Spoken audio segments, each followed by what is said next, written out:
Hi everybody, my name is Mark Skaggs. I'm Vice President and Executive Producer on Lord of the Rings Battle for Middle-earth. I want to welcome you to Inside the Battle Volume 3. Now last time we talked about the living world that we're adding to the game. We showed you the big map that showed all of Middle-earth, talked about the magic, showed you some of the locations that you go to.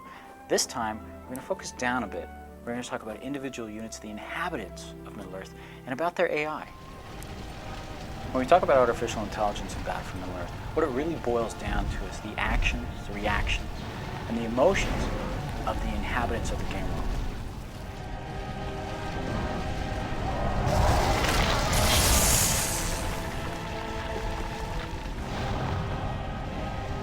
One of the challenges we have in this game, as we're doing the artificial intelligence, is that our units are organic.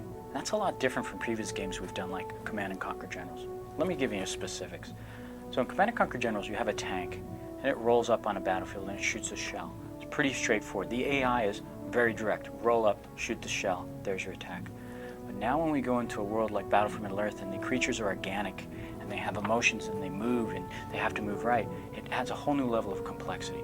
So for example, Riders of Rohan, as they ride up on the horses, it's not only getting them onto the battlefield and getting them close enough to attack, but the horses themselves have to react like you'd expect horses to do. So that's the level that we're taking the AI in the game to. One of the things we're trying to do in the Battle for Middle-earth is add a lot of formation gameplay. And you can see from the films that formations are a very key component to how the armies of Middle-earth fight and move. And so one of the key things that you can do with your units is you can even just units off by themselves, a battalion of 10 soldiers already in a formation essentially by themselves by being a battalion. You can change them to be like a block formation or a wedge formation or a line formation, a variety of different formations. You can just toggle between these formations for this individual unit. And each formation has its own distinct strengths and weaknesses. So what we're looking at here is one of our new techniques for players to create combination formations in the middle of the battle to defeat their enemies. You can see some archers there shooting at this oncoming orc horde. And you can see these poor archers now are being hacked into stew by the orcs. So here comes some tower guard. This is an elite Gondor unit now that's going to come forward, and they're going to try to kill those orcs, but they've encountered this troll with this mighty club who's just going to tear them apart.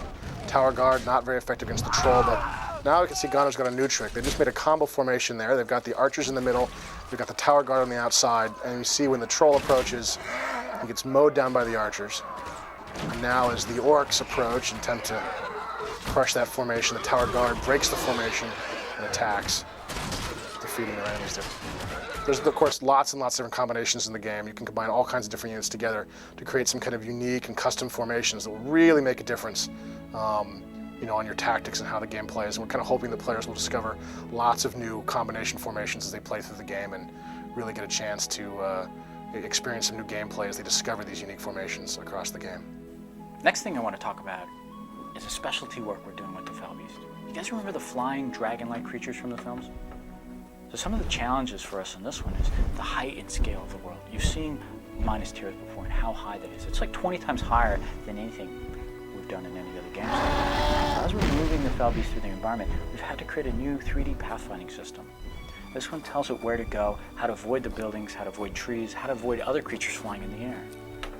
Now, as we got that system working, we also had to not only work on where the creature was in the world, but also how it behaved and reacted. So for example, when the Felbeast wants to go up, it has to flap its wings faster. Or when it's going down, maybe it slows the flapping of its wings, or maybe just glides. And so those are some of the cool things that we're doing to make sure that the Felbeast is one of the greatest and funnest creatures in the game. And this kind of ties in naturally as well to weapons on the battlefield. This is a new feature we're adding where players can find various weapons around the battlefield to sort of change their troops as they go into battle. So a troll, for instance, can tear up a tree by its roots and start smashing people with it. Now a troll with a tree, he's a little bit slower, he attacks a little bit more slowly, but he's a giant area effect weapon as opposed to an unarmed troll, which is a little bit faster, can sort of punch more different opponents more quickly.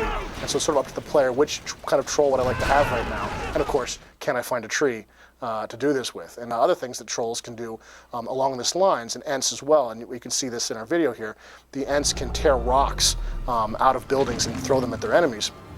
This is a very powerful ability to change your Ent from what is fundamentally a very slow, very dangerous hand-to-hand combat unit into a very deadly, very tough, very long-range artillery unit.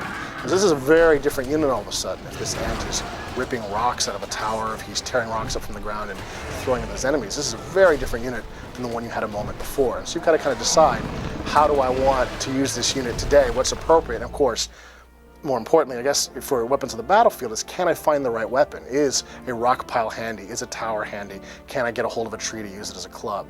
And this sort of also ties into some of the units you'll be seeing. You saw with, in our video here, we've got Theoden being picked up and dropped by the Nazgul. This is sort of a common Nazgul tactic. Just swoop down on the battlefield, grab some hapless soldier, fly up in the air, and then bomb him back onto the battlefield as a living weapon against his own friendly troops.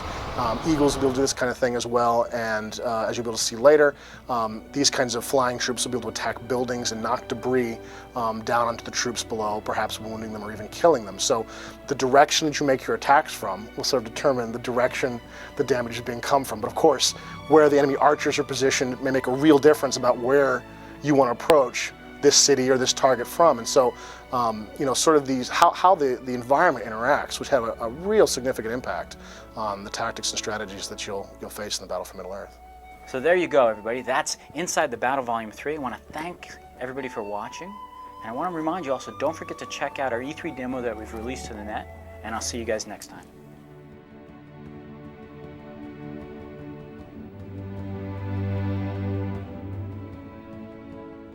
EA Games.